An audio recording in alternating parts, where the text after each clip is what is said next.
You know, as it said in the song that David just sang, when I was in Sunday school, we would learn about the time that Moses split the sea in two and Jesus turned the water into wine.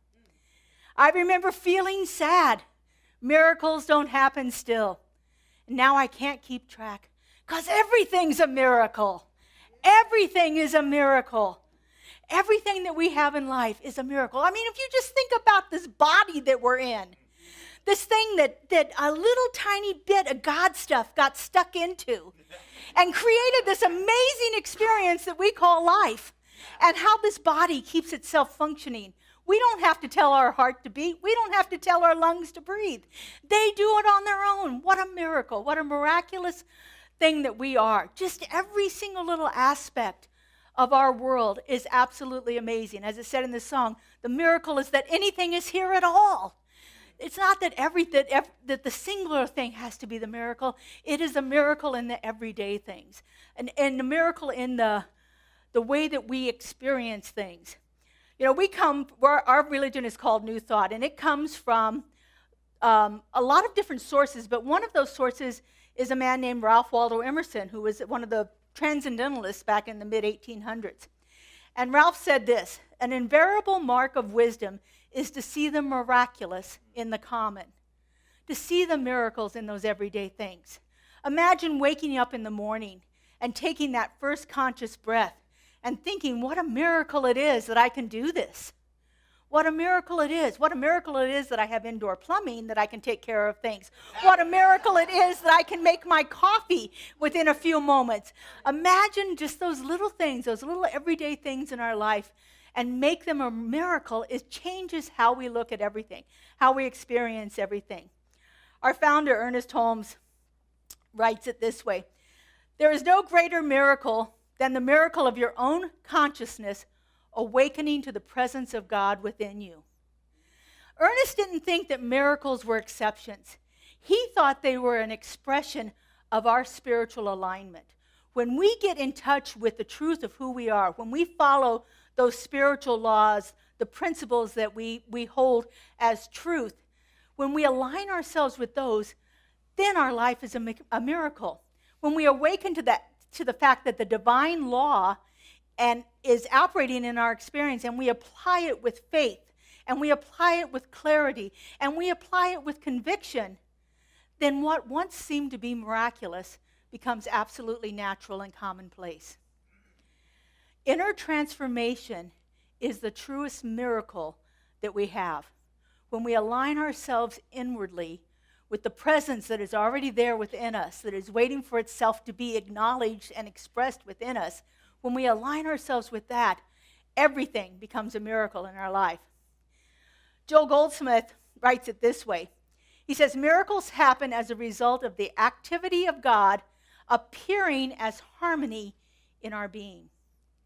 When spirit and our inner life align with each other in harmony, in balance, when we are living the truth that we know in a way that it is outpicturing in our life, then every day becomes a miracle. Joel Goldsmith, in his viewpoint, miracles are not rare, but they are simply a result of aligning ourselves with that spiritual truth, with that reality. There is no personal power that is needed. We don't have to bring anything into ourselves to bring miracles into our lives. We have to align with what's already there. The only thing we need is the realization of oneness, the realization of our connectedness with spirit, the activity of creating an intimate relationship with the God of our understanding, and allowing that relationship to be the driving force in our lives. Miracles do not come from seeking an outcome. When we're trying to fix something or repair something, or to bring something into us that we think we're missing, that's not when we have miracles. Miracles happen in the silence, in the stillness, when we abide in the presence, when we unify ourselves with that consciousness that we know is always present within us. When we align ourselves with that, that's when we really begin to feel it. He goes on to say that miracles happen when we are abiding in stillness, silence, stillness, and the presence. They are happening when we remember our oneness with the creative love intelligence. when we remember our oneness, when we remember, yeah, God's in there. God's got this. I don't have to fix anything. I just have to remember the truth. I have to remember that my life is a life built of love. My life is a life that has been created by this magnificent intelligence that knows everything and that can do anything. And so everything is possible in my life when I remember that truth. And so again, miracles are not about divine exception.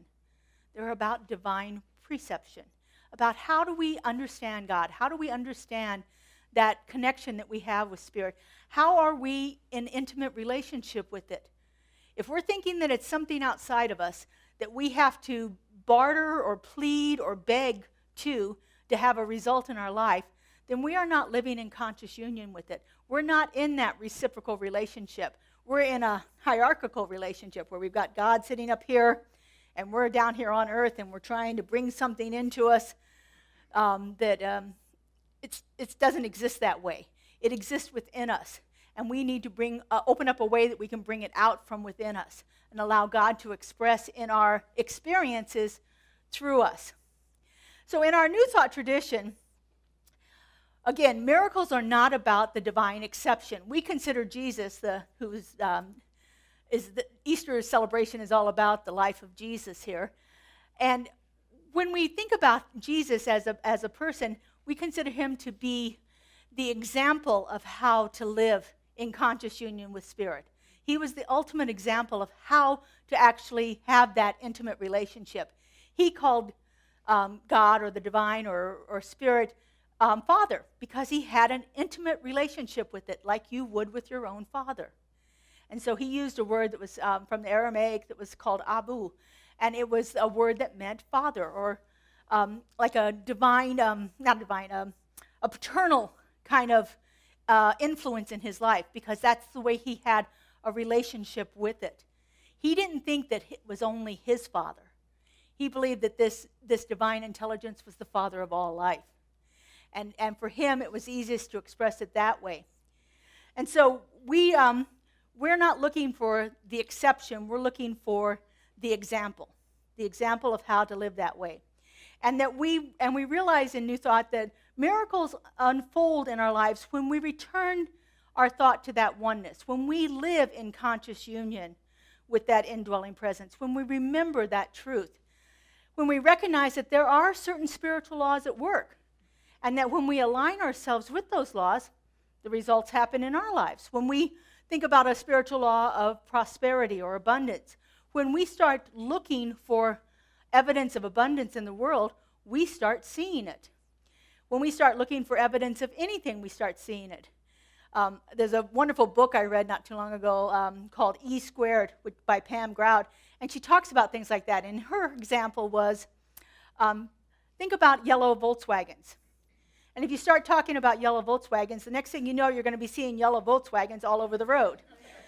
It's the same thing. When we align ourselves with those ideas, that's what we bring into our experience. You know, if you're thinking, I was reading a story not too long ago about a woman that had moved from a country that had no redheaded people. And she moved to a country that had redheaded people. And all of a sudden, she saw them everywhere. Now, it wasn't that the whole country was redheaded. It just seemed like there were so many of them because she had never experienced it before. She started noticing it because she was aligning herself with that idea of people have red hair. Oh, how interesting. And so she started seeing that, evidence of that. And miracles also begin to happen when we remember spiritual truth over the outward appearances. So we may be experiencing something in our lives that we're not really liking. And the appearance of it is that it's a problem. Let's say we have a cold. We've got a cold. We're experiencing this cold. The outward appearance of a cold is, all of those symptoms that we have when we have a cold. But the truth is we live in wholeness and health. And so if we can shift our ideas back to wholeness and health, that cold quickly dissipates. Many of us have proven this and seen it happen over and over again. If we turn our attention away from the cold to the spiritual truth of wholeness and vitality and energy moving through us and perfection, then we begin to have that experience in our life, as opposed to having the experience of the cold. Now you could say, I miraculously cured myself of this cold.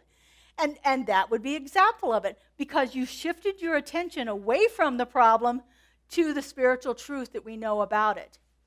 And so when we do this, when we fill ourselves with the faith in these spiritual laws, when we believe that this is the truth and this is the way we're going to experience it, we begin to see evidence of miracles all around us. So returning to oneness, recognizing spiritual laws at work, choosing truth over appearance, connecting in consciousness, resting in faith. These are the ways that we begin to experience those everyday miracles. When we begin to change challenges into results that we are wanting to have through our aligning ourselves with those spiritual truths. So we're here in this Easter season. So Easter itself was filled with lots of miracles. We had all of the miracles that Jesus had done prior to arriving in Jerusalem on that Sunday a week ago. And, he was able to have people that couldn't walk stand up and walk. People that were blind were able to see. He even raised the dead. All of these things that were miracles at the time, he did those by aligning himself with truth. He knew truth. And by having his consciousness so clear of that truth, so connected with Spirit, living in that intimate relationship with the Father that he knew, he made himself a place where miracles were possible to have them show up through him. There's one story in the Bible about someone touching his cloak, the garment that he wore, and being healed because they were in the presence of someone who knew consciousness, who knew truth. I was just talking with someone a little earlier about this. It's like when we are aligned with spiritual truth, all of a sudden we find people coming up to us and saying, telling us all these stories about things in their life, and they're seeking advice and guidance from us because they sense in us something. They sense that there's something there that will help them. They don't know why. The person who touched Jesus' cloak did not know why, but they knew enough to do that, to reach out. There's a wonderful line that Joel Goldsmith uses all the time. He says that when we take one step towards God, God takes 1,000 steps towards us. We sometimes just have to reach out. We just have to seek that connection with Spirit, and it just rushes back into us. So the Easter story that we know comes from the canonical Gospels. Those are the Gospels of Matthew, Mark, Luke, and John, the first 4 books of the New Testament. Now, these are stories that were written about the life of a man named Jesus, Jesus of Nazareth. But they're not the only stories that were written about his life. As a matter of fact, there are about 50 others. And in 1945, they were found, they were discovered in a little cave in a desert called Nagamani in the Dead Sea. You may have heard them referred to as the Dead Sea Scrolls, or perhaps the Nagamani text, or the way I like to call them, the Gnostic Gospels. So one of the classes I took in ministerial school was Gnosticism. Gnostic means to know. A person who is Gnostic is a knower. And so Gnosticism is to know. And so the Gnostic Gospels are this truth that came through about this man we know as Jesus. Now, in 325 CE, about 300 years after the crucifixion of Jesus, a group of people got together and try to decide which books should tell the story of Jesus' life and which books should not tell the story of Jesus' life. And this was called the Council of Nicaea. And it was formed in the Roman Empire in 325 CE. From then until about 500 CE, there was a lot of discussion about which books were going to be included in this library that we call the Bible. And a lot of people had strong opinions about that. And they had strong opinions about which things people should know and which things people should not know. Many of the things in the Gnostic Gospels were things that were deemed not to be known. The Gnostic Gospels talks about Jesus' life in two distinct ways. One, they talk about him as a human being, And the other one, they talk him about being this mystical consciousness. There's not a lot written about the resurrection or the crucifixion of Jesus in the Gnostic Gospels.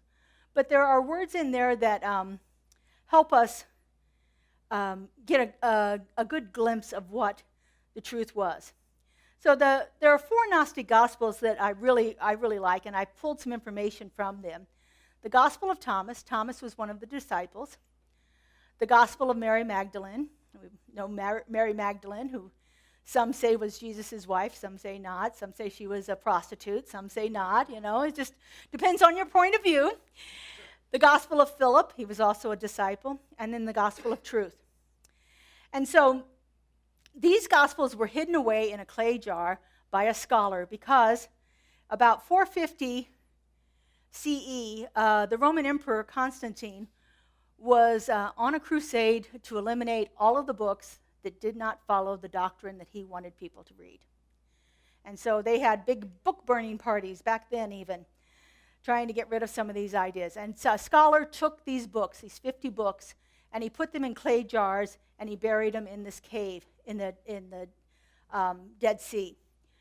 It was very fortunate that he put them where he did, because in 1,500 years, they were still okay. You could still touch them. They could still be read because of the high heat and the low humidity of the area. They did not dissolve like most books would do in 1,500 years. And so in the Gospel of Thomas, it's a collection of 114 sayings of Jesus. Mary Magdalene's Gospel is about her interactions with Jesus after he died, after she saw him in the outside of the tomb, and then for the few weeks after that. That's what her Gospel is. The Gospel of Philip is on the mystical teachings of union, love, and the nature of Christ. And the Gospel of Truth is more poetic and metaphysical reflections on Jesus' life. And so the Gnostic Gospels are, they provide us with these points here, that it's, first off, it's a mystical, inwardly liberating Christianity. In other words, it brings us free from within, and it has that mystical connection. And remember, mysticism is all about being in conscious union with Spirit. And so in these Gospels, they talk about this inner light being more powerful than any external authority. So we don't have to look to a God that's outside of us. We bring it forth from within us. It's about personal transformation over then standard beliefs about things. It's about how we change our lives. It's wisdom over dogma.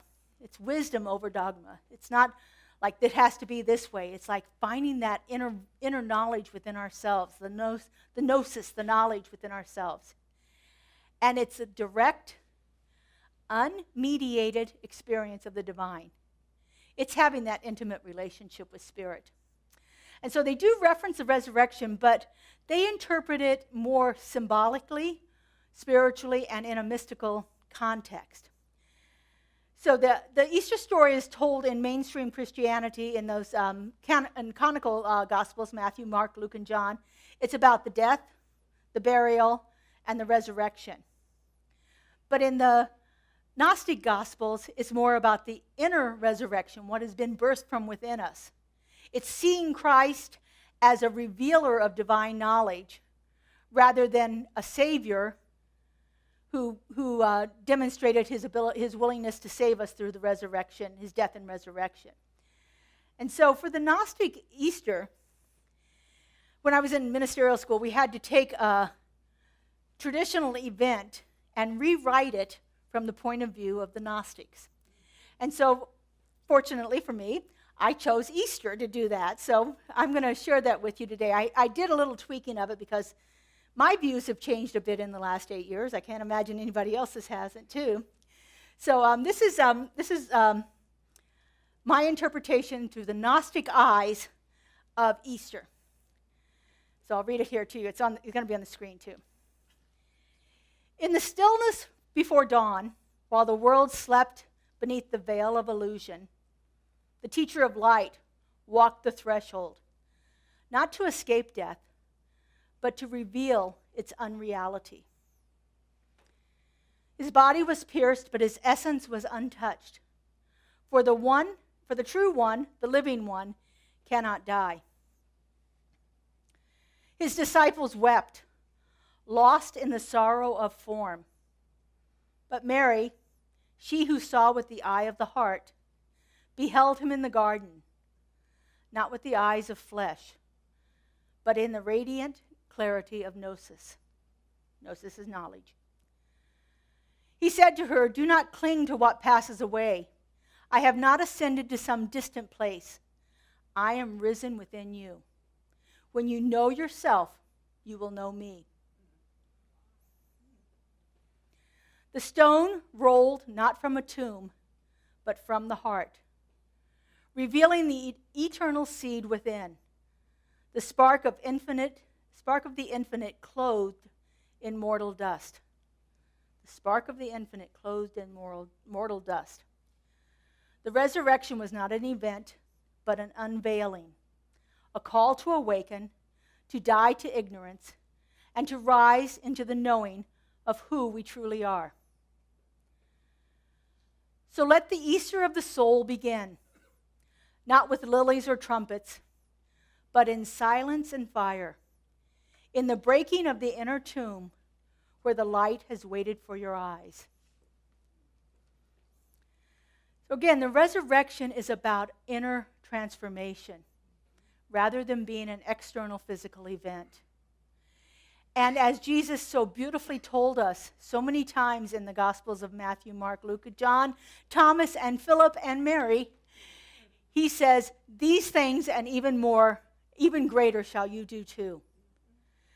He resurrected. He brought forth that inner light from within him. And we can do that too.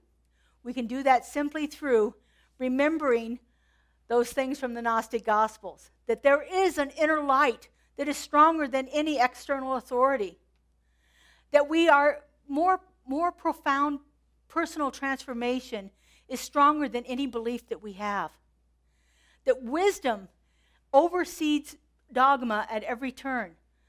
Think about the things that we are told. Is that true for us? Use our own internal judgment. Use our own communion. Sit in the silence. Ask the question, what is true for me? Not all dogma is bad, but so much of it has been used to control people throughout the ages. Find out what is true for you. Use your own inner connection with Spirit. Use your mystical consciousness to find out what is the truth for you. And have that direct, unmediated experience of the divine. Having that direct experience, having that conscious experience. We do that when we are silent. I'm not sure God ever talks to me when I'm talking aloud myself. I got to quiet myself and listen. I have to be still and let God love me. Isn't that one of our songs? Be still and let God love me. You know, it's in those moments of quietness. It's in those moments of stillness. It's in the moments when we have to drop to our knees because there's not a thing we can do, but to fall down and surrender and say, I don't know what to do here, God, but you do. So I'll just sit here and listen until I know. When we find that opportunity, when we do whatever is necessary for us to do that, if it's in meditation, fabulous. If it's when you're in prayer, wonderful. If it's when you're walking the labyrinth, ecstatically. That is fabulous ways of experiencing God. It can be when you're washing the dishes. It can be when you're mowing the grass. It can be when you first wake up in the morning or before you go to bed at night. The miracle of our connection happens all the time. We just have to be still enough and quiet enough to be receptive to it. So Ernest Holmes talks a little bit about Easter as a miracle in several of his writings. He says that Easter is a symbol of spiritual awakening, that the resurrection is a symbol of awakening to the truth, that the metaphysical rebirth from a lower to higher states of consciousness happens in this resurrection, that we are uplifted, up-leveled. Remember, he says we're on an ever upward spiral of evolution. And so as we move up on that spiral, Each time we are resurrected, we are taken to a higher level of consciousness from where we were before. The resurrection is a reminder that the divine life, that true essence of who we are, never dies. Remember one of our principles, we believe in the eternality, the immortality, and the continuity of the individual soul forever and ever expanding. We believe that this eternal life is just bursting itself forth from us all of the time. And sometimes it shows up in this particular physical form, and sometimes it shows up in another one, in another place, in another time. It is waiting to be resurrected within us all the time. It is a call to live in the light of the resurrected Christ consciousness every day. Miracles don't have to be flashy. They don't have to be astounding. They don't have to be big events. We don't have to wait for the fireworks or the earthquake or the sea to part or the water to turn to wine. We can find our miracles in every moment of every day. Geez, we turn water into all kinds of things every day, don't we? I do coffee myself. I don't know what anybody else does, but no. Not negating that, but a miracle can happen in any way, in any form. They happen in the whispers. They happen in the silence. They happen in the falling down on our knees. They happen in those quiet moments. Our opportunity is always to be awake, to be open to it. And so the challenging thing becomes not to look for miracles, but finding where there isn't one. Happy Easter, everyone.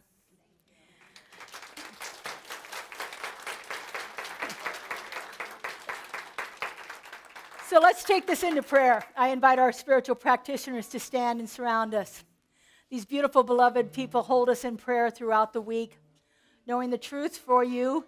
If at any time you'd like to submit a prayer request, we have an online button that you can click for a prayer request. We have a box in the lobby for a prayer request. Those of you that are joining us on YouTube, you can put it in the comments, or you can go to our website and click on our link. We are happy to hold you in prayer throughout the week. If you want immediate prayer today after service, we'll have practitioners available in our prayer room across the hall, and I'll tell you more about that. So I just invite you to take a moment and just settle yourself in the chair, relaxing into the peace and the presence that is here right now. And so opening up to the energy and the power and the presence that is available right here and right now in this space and beyond. I know that there is only one divine, creative love intelligence, one Father, one presence, and one power. And this one goes by many names. It shows up in infinite incarnations. But I simply know it is God. And I know that right here and right now, God is all there is. It is the love that is flowing through unconditionally and perfectly. It is that peace that passeth all understanding. It is wisdom and clarity and abundance and harmony and balance. It is good stuff and so much more. And because I know that God is all there is, I know that I am one with it. I know the power and the presence of the divine resides right at the heart of my being. That I am that perfect and unique emanation of a love so powerful it could do nothing but create more and more of itself. And as I know this is true for me, I know this is true for each and every one of us. For we are all that beautiful, unique vessel of that creative love. And so knowing this truth, I speak my word. I know that right here and right now, the presence of that one is right within each one of us. It is that light that is waiting to shine forth in everything that we do. And I know that everything that we do is an absolute miracle. It is the divine showing itself forth, pouring itself forth into expression I know that it moves through us in grace and ease and love. I know that there is a generosity of spirit that is pouring itself forth through every action, every thought, every word, and every deed. I know that we are absolutely grace in action right here and right now. And I am so, so grateful to know this. I'm so grateful to feel it. I'm so grateful to see it happening in this community and beyond. I know that this one power and presence is an absolute miracle to behold. And so I just simply release this word into the law, into that creative mind that always says yes, that knows no limits, that has no lack, that is constantly pouring itself forth into expression. I let it go and I let it be, and together we say, and so it is.